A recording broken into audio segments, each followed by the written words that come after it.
संविधान किसी भी संप्रभु संपन्न राष्ट्र के नागरिकों का स्वाभिमान होता है, क्योंकि उसी से उसका सम्मान जुड़ता है। और ये हमारा गौरव है कि जो संविधान उत्तर से दक्षिण तक, पूरब से पश्चिम तक पूरे भारत को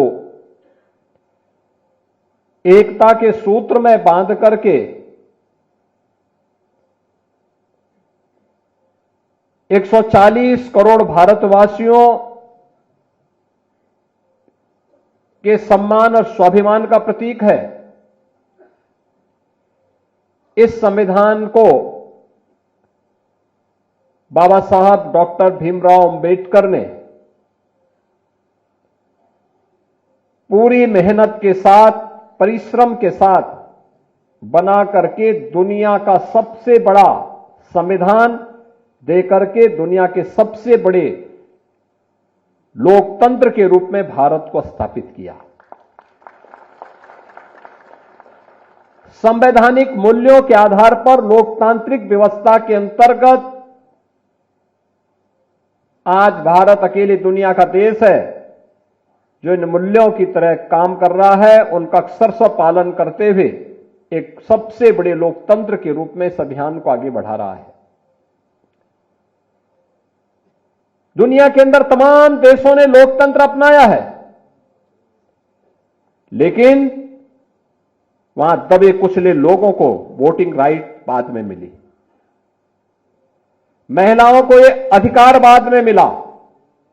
लेकिन भारत के अंदर 1950 को जब भारत ने 26 जनवरी के दिन अपना संविधान अंगीकार किया और 1952 में पहला आम चुनाव हुआ, तभी से हर वयस्क मतदाता को, महिला हो पुरुष हो, किसी भी जाति का हो, मत और मजहब का हो, बिना किसी भेदभाव के हर वयस्क मतदाता को अगर वह भारत का नागरिक है तो उसे सरकार चुनने के लिए अपना मताधिकार का उपयोग करने की पूरी स्वतंत्रता भारत के संविधान ने दी। और इसीलिए कृतज्ञ राष्ट्र बाबा साहब भीमराव अंबेडकर के प्रति कृतज्ञता का भाव ज्ञापित करता है। बाबा साहब भीमराव अंबेडकर एक महामानव थे। व्यक्तिगत अपमान सहा, लेकिन राष्ट्र के विकास में अपने व्यक्तिगत राग द्वेष को उन्होंने कभी आड़े नहीं आने दिया, कभी नहीं आने दिया।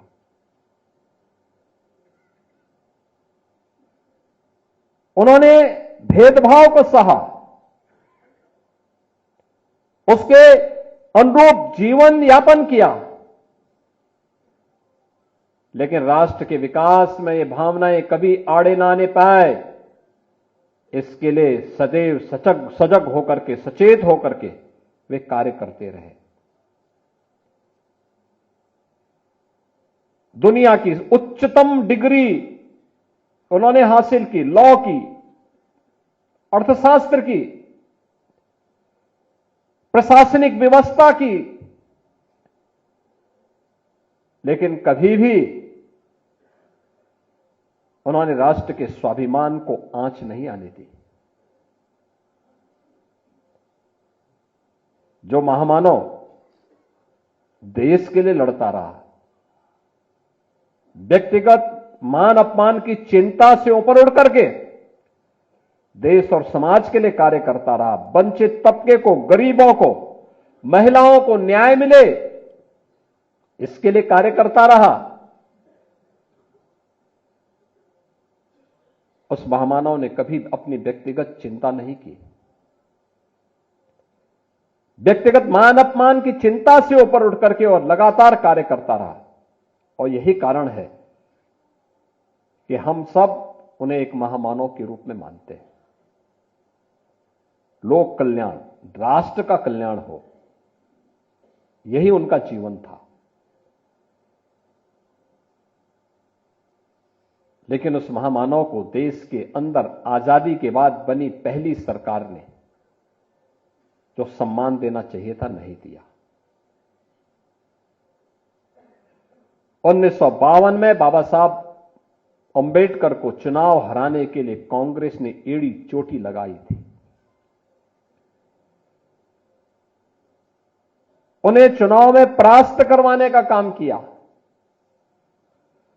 बाबा साहब भीमराव अंबेडकर 1946 में संविधान सभा के सदस्य न बने, इसके लिए षड्यंत्र किए गए।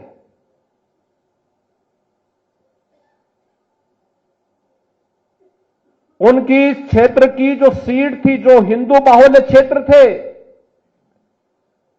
नॉन मुस्लिम क्षेत्र थे, उन्हें विभाजन का हिस्सा बना दिया गया, जिससे बाबा साहब भीमराव अंबेडकर चुनाव न जीतने पाए।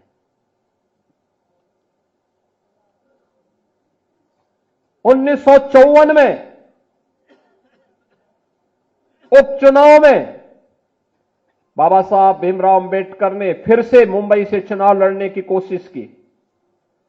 कांग्रेस ने उनके सहायक को तोड़ दिया और उसी को बाबा साहब भीमराव अंबेडकर के खिलाफ लड़ाने का काम किया, उन्हें परास्त करने का काम किया।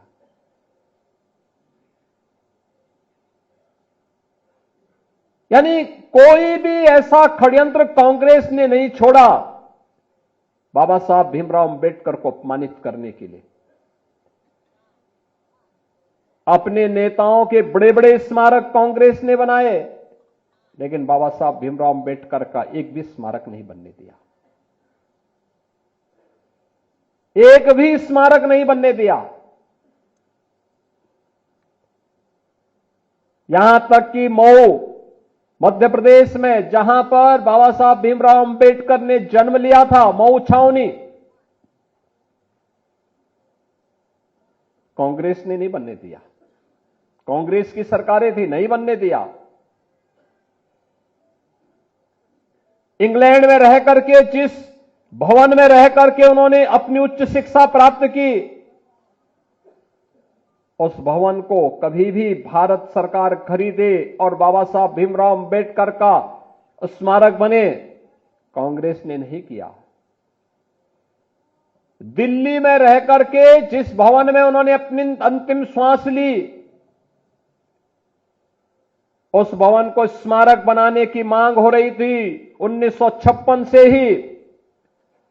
9 अलीपुर मार्ग दिल्ली का नहीं बनने दिया कांग्रेस ने। नागपुर में जहां उन्होंने दीक्षा ली,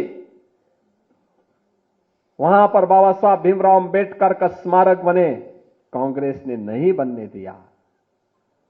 जहां उनका अंतिम संस्कार बना हुआ था मुंबई के चैत्य भूमि में, वहां स्मारक बने, कांग्रेस ने नहीं बनने दिया।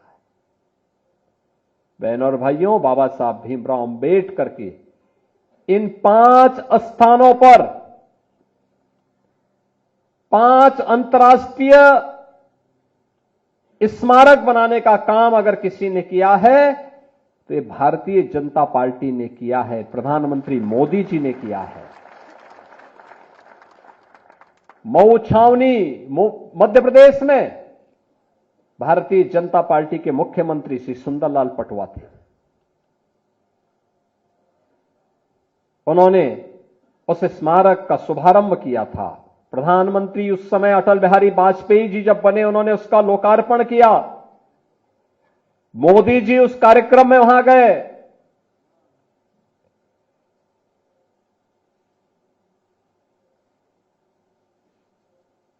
मुंबई में,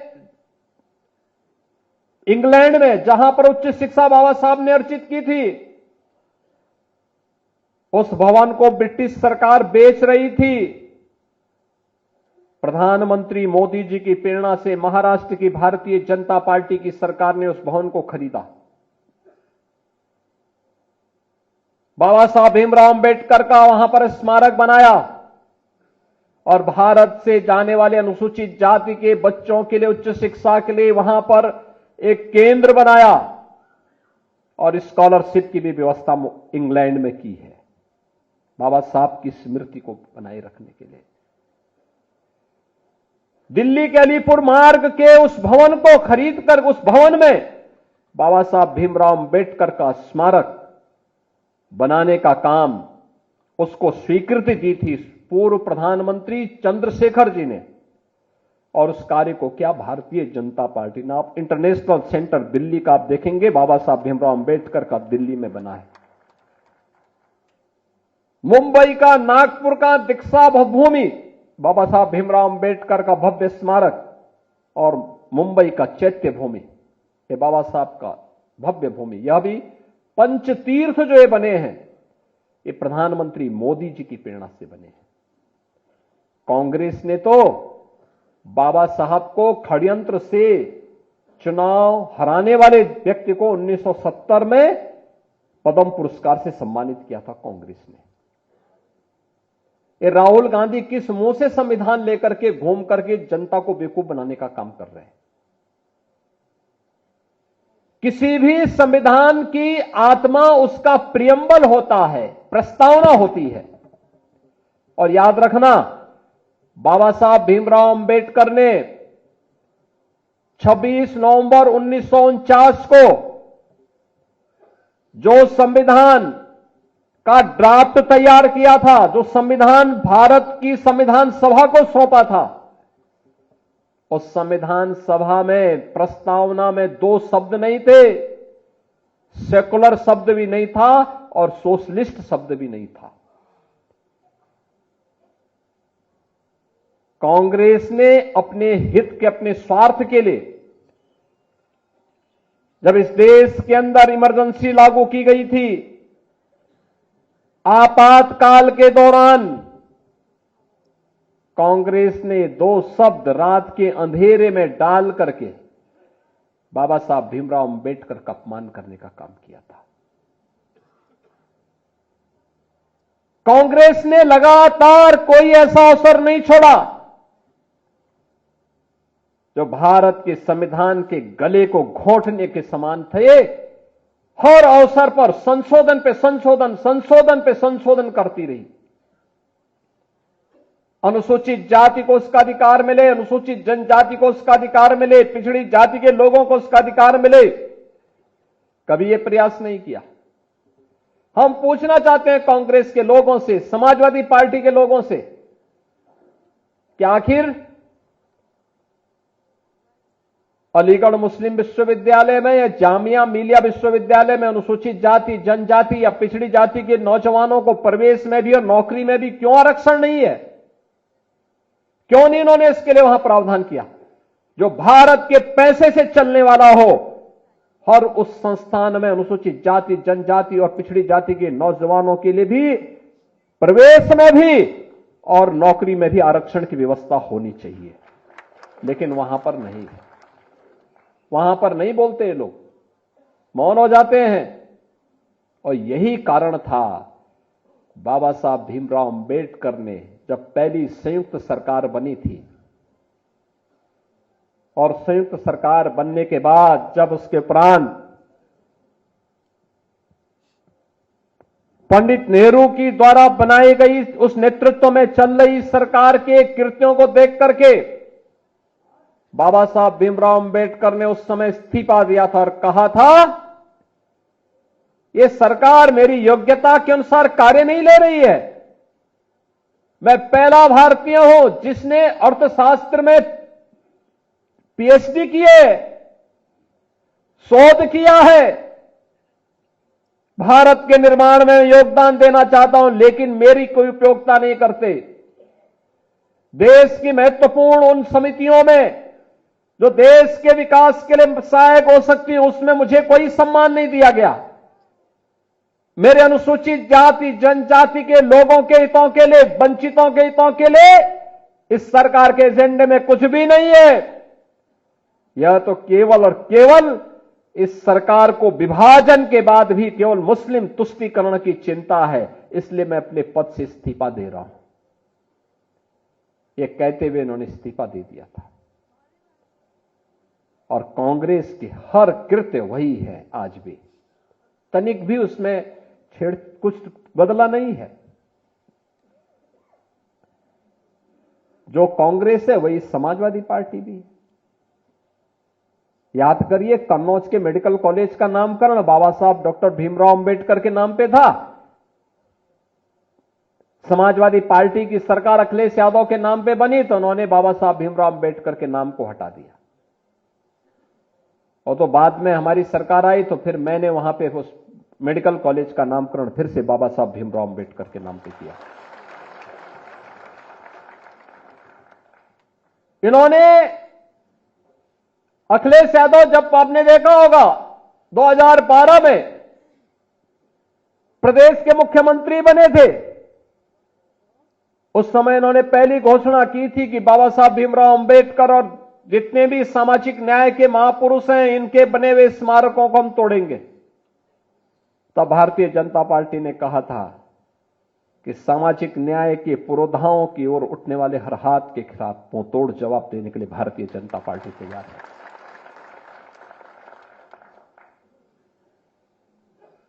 और आज मुझे प्रसन्नता है कि आदरणीय प्रधानमंत्री जी की प्रेरणा से लखनऊ में हम बाबा साहब भीमराव अंबेडकर का भी एक भव्य स्मारक और एक अच्छा सांस्कृतिक केंद्र का निर्माण कर रहे हैं। बहुत शीघ्र इसको हम लोग वहां बनाने जा रहे हैं। बहनों और भाइयों, जिनका पूरा जीवन देश के लिए समर्पित था, जिन्होंने एक एक श्वास देश के लिए जिया हो, जिन्होंने देश के लिए अपना एक एक पल जिया हो, ऐसे महापुरुषों का सम्मान रखना हमारा दायित्व बनता है। और उस दायित्व के अंतर्गत हम सब मिलकर के आज इस अभियान के साथ जुड़े हैं कि बाबा साहब भीमराव अंबेडकर और सामाजिक न्याय के लिए कार्य करने वाले उन सभी महापुरुषों को सम्मान मिलना चाहिए। और उसी अभियान के क्रम में आज भारतीय जनता पार्टी ने आदरणीय प्रधानमंत्री जी की प्रेरणा से 11 जनवरी से 25 जनवरी के इस पूरे एक पखवाड़े को मेरा संविधान मेरा स्वाभिमान के नाम पर चलाने का काम किया है। याद करना, जब प्रधानमंत्री जी मुंबई के चैत्य भूमि में बाबा साहब भीमराव अंबेडकर के स्मारक के निर्माण के कार्यक्रम का शुभारंभ करने के लिए गए थे 2015 में, अक्टूबर 2015 में, तब उन्होंने वहां घोषणा की थी कि 26 नवंबर की तिथि भारत में संविधान दिवस के रूप में मनाई जाएगी। 26 नवंबर 1949 को बाबा साहब भीमराव अंबेडकर ने संविधान की पूरी ड्राफ्ट तैयार करके भारत के संविधान सभा को सौंपी थी। और 2015 से 26 नवंबर 2015 से हर वर्ष इस तिथि को संविधान दिवस के रूप में मनाया जाता है। एक तरफ भारतीय जनता पार्टी जो बाबा साहब भीमराव अंबेडकर के मूल्यों आदर्शों से प्रेरित होकर के बिना भेदभाव के हर गरीब, हर वंचित, हर अनुसूचित जाति, जनजाति और पिछड़ी जाति महिलाओं के हितों के लिए, उनके हक के लिए कार्य कर रही है। एक तरफ भारतीय जनता पार्टी है और दूसरी तरफ वे कांग्रेस और समाजवादी पार्टी के लोग जिन्होंने अनुसूचित जाति, जनजाति के लोगों के हकों पर हमेशा कुठारा घात डाला, हमला किया, उनका शोषण किया, उनको प्रताड़ित किया। दूसरी तरफ यह अवसर इसलिए हमारे लिए महत्वपूर्ण है कि 26 जनवरी को भारत के संविधान को लागू किए हुए 75 वर्ष पूरे होने जा रहे हैं। इन 75 वर्षों की इस यात्रा का आत्ममंथन हम सबको करना होगा और इसके लिए बाबा साहब भीमराव अंबेडकर के प्रति कृतज्ञता ज्ञापित करना होगा। आज जो अधिकार आप सबको प्राप्त हैं, आज जो बिना भेदभाव के शासन की योजना, केवल वोटिंग राइट नहीं, जो मोदी जी के नेतृत्व में आपने 10 वर्ष में देखा होगा, हर गरीब की सिर को ढकने के लिए आवास मिला है। उत्तर प्रदेश में 56 लाख गरीबों का एक एक आवास बना। 2.25 करोड़ गरीबों के घर में एक एक शौचालय बन गया। 10 करोड़ गरीबों को आयुष्मान भारत की सुविधा का लाभ प्राप्त हो रहा है। 15 करोड़ गरीबों को फ्री में राशन की सुविधा का लाभ प्राप्त हो रहा है। लगभग 2 करोड़ गरीबों के घर में रसोई गैस का निःशुल्क चूल्हा जल रहा है। बहन और भाइयों, शासन की हर सुविधा का लाभ जो आज प्राप्त हो रहा है, यह लाभ वही है जिसकी नींव देश के संविधान को बनाते समय बाबा साहब भीमराव अम्बेडकर ने रख दी थी। बस अंतर इतना है कि कांग्रेस का कोई प्रधानमंत्री उस पद पर आ जाता है तो उस पर कुंडली मार करके बैठ जाती थी कांग्रेस, लेकिन मोदी जी और वाजपेयी जी जैसे यशस्वी प्रधानमंत्री बनते हैं तो पोटली खोल करके हर गरीब, वंचित, दलित को उसका अधिकार मिलना प्रारंभ हो जाता है। और आज ये अधिकार जो मिल रहा है, ये उसी भाव के साथ दिया जा रहा है, उसी भाव के साथ दिया जा रहा है।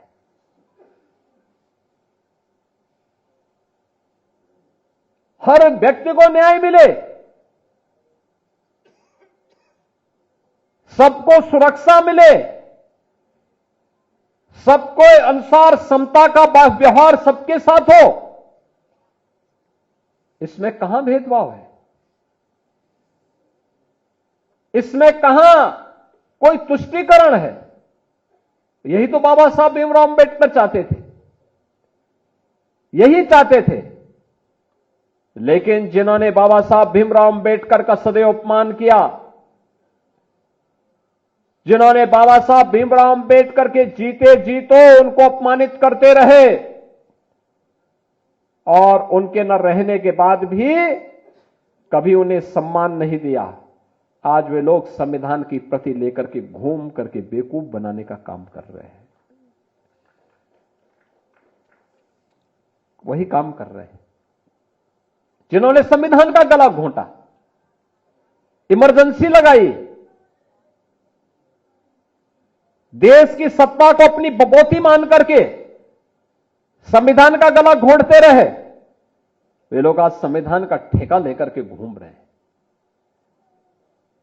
और इसीलिए हमें इस वास्तविकता को पहचानना होगा। 75 वर्षों की ये शानदार यात्रा को, ये बाबा साहब भीमराव अम्बेडकर के द्वारा उस गौरवशाली भारत के निर्माण के लिए जो नींव रखी गई थी, आज उस नींव को पुख्ता करने का काम, मजबूती के साथ उसमें एक भव्य भवन बनाने का काम कोई कर रहा है तो प्रधानमंत्री मोदी जी कर रहे हैं।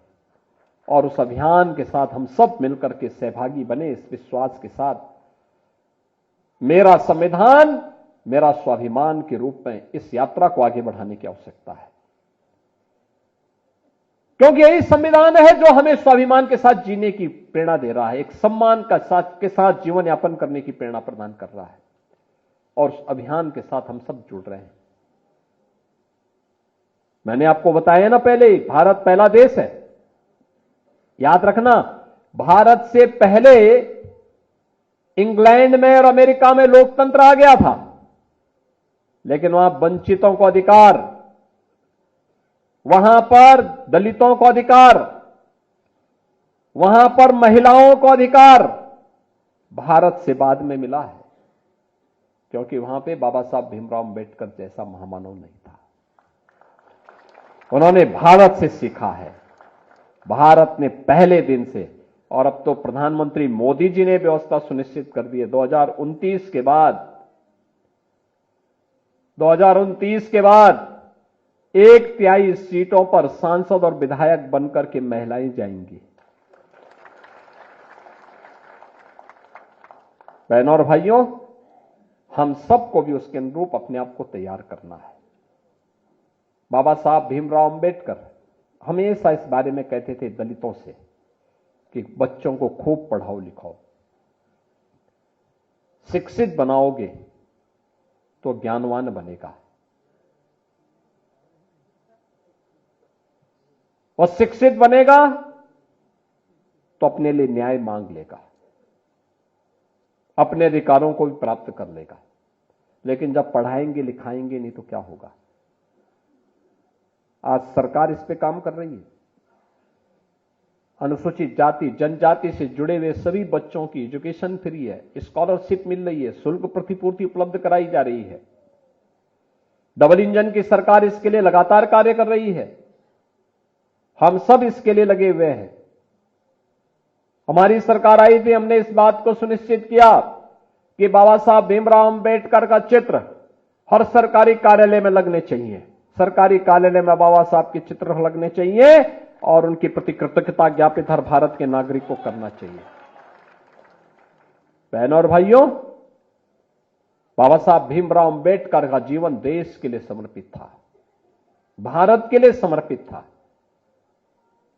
और इसलिए 75 वर्ष की यात्रा बाबा साहब भीमराव अंबेडकर की प्रति कृतज्ञता ज्ञापित करने की यात्रा है। 75 वर्ष की यह यात्रा बाबा साहब भीमराव अंबेडकर के प्रति नतमस्तक होने की यात्रा है,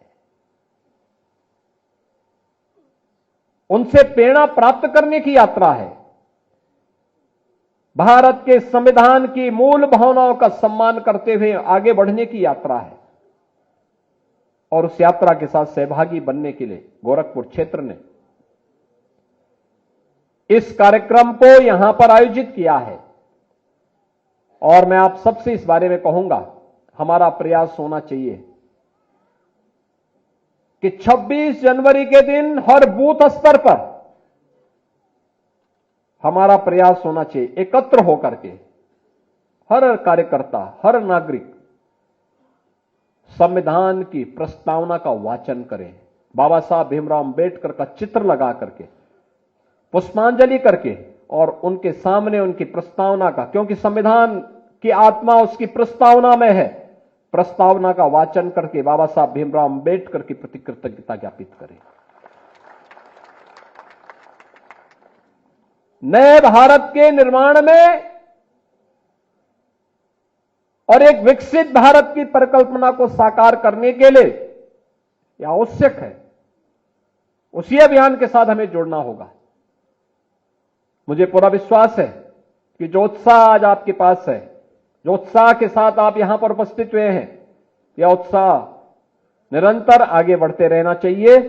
मैं आज के इस अवसर पर बाबा साहब भीमराव अंबेडकर की स्मृतियों को नमन करते हुए भारतीय जनता पार्टी अनुसूचित मोर्चा के सभी पदाधिकारियों को, इस कार्यक्रम की संयोजक श्रीमती संगीता आजाद जी को और उनकी पूरी टीम को हृदय से धन्यवाद देता हूं और विश्वास व्यक्त करता हूं कि केवल अनुसूचित जाति के ही कार्यकर्ता नहीं बल्कि भारतीय जनता पार्टी का हर कार्यकर्ता हर बूथ स्तर पर 26 जनवरी के इस कार्यक्रम में सहभागी बनकर के बाबा साहब भीमराव अंबेडकर के प्रति अपनी कृतज्ञता ज्ञापित करे, प्रस्तावना का वाचन करे। इस विश्वास के साथ आप सबके प्रति मैं अपनी शुभकामनाएं देता हूं। धन्यवाद। जय हिंद।